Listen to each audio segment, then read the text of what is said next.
forget to like and subscribe. And hit the notification bell so we can go to college and get more knowledge. Looking forward, rapid changes are taking place in the global monetary system that may affect the international role of the dollar in the future.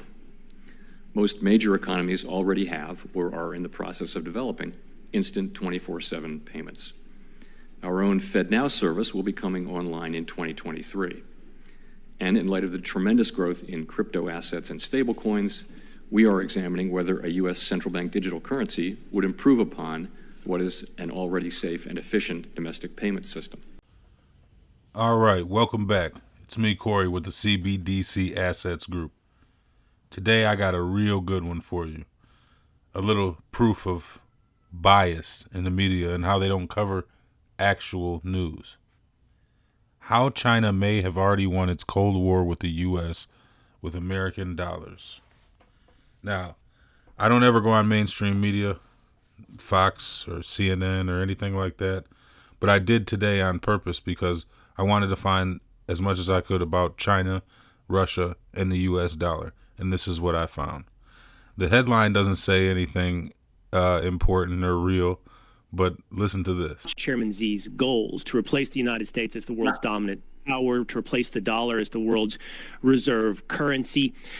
Is this in your mind a rivalry, a Cold War, a relationship that is building toward kinetic war? Is it building toward bombs?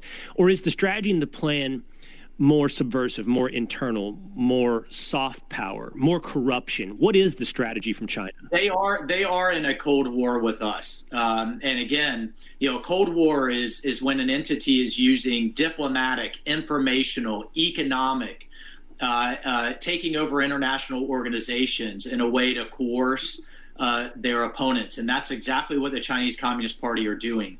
The big piece of it is going to be Taiwan. And why does Taiwan matter so much, and why should it matter to the American people? Well, if you look at where it sits on the map, once China controls Taiwan, aside from the fact that it's a flourishing free market and a democracy that we will have let be forcibly taken over by a communist dictatorship, aside from that, they will then be able to control the trade routes into Japan, into South Korea, Australia, Malaysia, and to some extent even India and heading into the Middle East. China will then control about half of the world's GDP and global trade. And at that point, their economic warfare it will have a huge boost in the arm. In terms of their strategy, I think economic warfare is the best way to describe it. If you understand Chinese military theory, they want to be prepared for a kinetic war, but their real theory is checkmate, just like we did against the Soviet Union when they stepped aside and just couldn't afford to compete militarily anymore. That's what China plans to do to us. They're watching us bankrupt ourselves on our entitlements. They're bankrupting on COVID. We're watching Biden send billions of dollars to buy COVID tests from China because we've lost the capability to make them. That's like buying your firefighting supplies from the arsonist that set the fire. And meanwhile, this is the big piece, they've cornered the market on things to make our economy go. 90% of our pharmaceuticals, 90% of our computer chips, 90% of our rare earth minerals that we need for basic economic functions, the Chinese have cornered. And so when we say made in America, it's not just a human rights issue because they're making those products with modern day slavery. It's not just an American jobs issue. It's a national security issue.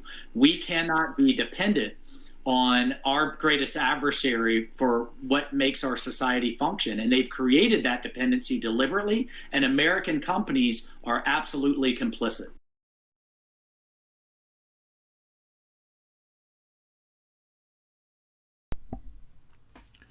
Now, I agree with a lot of what he says, and I don't know exactly what the plan is for the Chinese military or things like that, but anybody can see what they've been doing. And I agree that we don't have the money to compete with them militarily right now.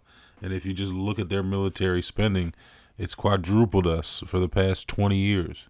So how can we compete?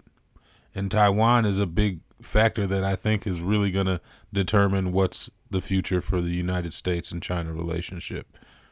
If we agree to submit the way Russia did, I think it'll be a peaceful transition of power. But they've already engaged with Russia and other countries in petrodollars that are not U.S. dollars, petro for dollars that are not the U.S. dollar, the global reserve currency. This is a deliberate attack on the United States dollar as the global reserve currency because it's used as a weapon. They're tired of us using the dollar as a weapon by sanctioning them whenever they don't do what we say. Can you blame them? So here's just a little article about China warning the U.S. not to play with fire. Xi Jinping and Biden talk, and he says to Biden that those who play with fire will only get burned. This is about Nancy Pelosi. If you haven't heard, she took a unexpected trip to Taiwan, and China had warned America about going to Taiwan. They also put economic sanctions on Taiwan for accepting Nancy Pelosi. So they're charging Taiwan for accepting her. They're taking this very serious. I don't think there'll be a physical conflict because we're going to submit because we know we can't spend with them. But here's the point. China warns don't play. Russian sanctions may fragment currency market and dilute the dollar's influence. This is what the International Monetary Fund is saying. They're saying that Russia's sanctions may fragment currency market, diluting the dollar's influence. Again, they're telling everybody what's coming. They're using Russia as the excuse on how they're going to devalue the dollar as the global reserve currency. Here's some more. CNN Business. I got the competitor on here too. Both of them. Is the dollar in danger? They won't tell you what's actually happening and why China and Russia have already announced that they're not going to use the U.S. dollar as the global reserve currency. They refuse to face the truth, so they're going to put a vague question: is the U.S. dollar in danger? I'm not going to go on and read the whole article, but we can go on and see that China. This is a different article that says this Yahoo Finance. China is buying Russian energy with its own currency, making the first commodities paid for in yuan since Western sanctions hit Moscow. Now, here we go. Yahoo Finance will talk about it, but they're not expressing the significance of this and who they're transacting in rubles and yuan. So nobody is going to mention that. They're attempting to maintain an energy trade even while other nations cut off Russian imports. Russia has the oil that China needs, and China's going to pay, regardless of the sanctions. And they're going to strong-arm the U.S., just like we did to Russia.